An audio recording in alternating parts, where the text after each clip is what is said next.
You're thinking of raising quail, but you don't want to put a ton of hours into learning how to do this. That's what this is about today. I want to help you guys out.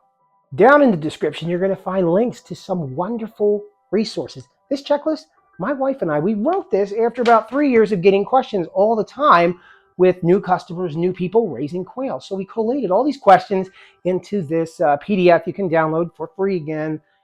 No emails are necessary. Just click on the link, but it's going to address the most common questions we would get regarding raising quail. And for those who are wondering, this is a quail. This is a jumbo Coturnix quail. It's a female, in fact, and you can tell by her speckle pattern. The male, in fact, is a little different. He has a red breast. They're very easy to tell apart. They're called feather sexable.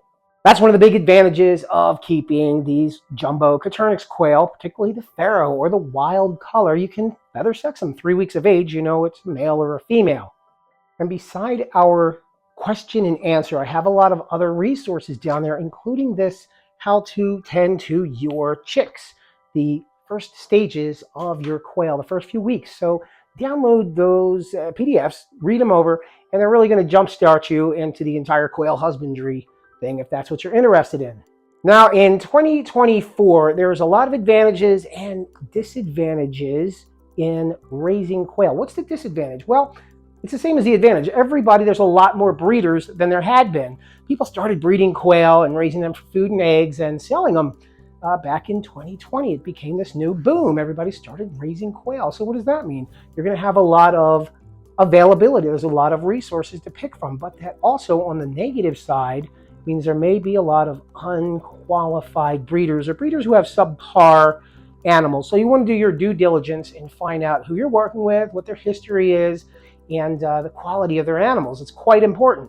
We've had a lot of people contact us after they've gotten a variety of quail and they're displeased with the quality of the animal. You know, they jumped right into it. I think part of what we do as human beings, we're impulsive and we jump into a venture when it sparks our interest.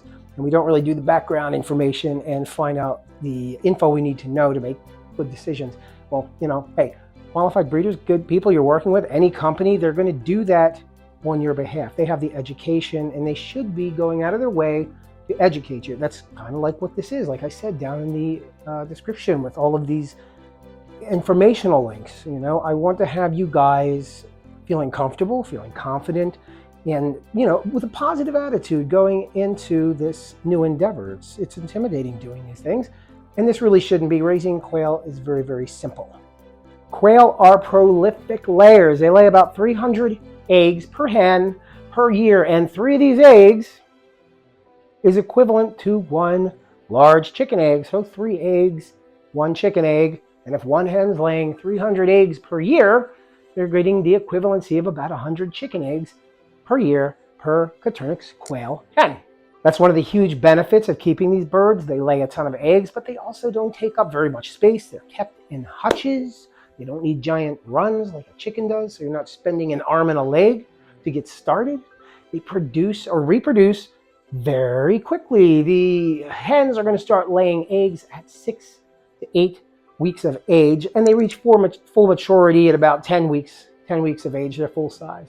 But at that young age, 6 to 8 weeks, they're going to start producing eggs. You know, with chickens, it takes a little longer. It takes some time. It takes months, really, 5 or 6 months in some cases, for a chicken to start laying. So these are the big benefits of quail, and yeah, they're becoming much more popular.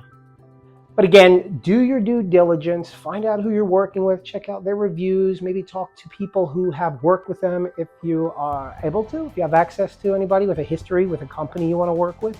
But if the learning curve was something that was kind of holding you back, don't let it. Take a look at the links, read our Q&A, read our quail chick checklist, how to tend to the quail chicks. Check out the other little links down there. And you're not going to be so scared. It's very, very simple. I really always equate to raising these things like feathered goldfish. You kind of put them in their container, tend to them, and they're going to thrive. They're going to do well. We've been raising them for 3 years. I think they're fantastic. Again, they're gaining popularity, so do your due diligence. See who you're working with, check out some references, take a look at history, and if you're interested in them, get started.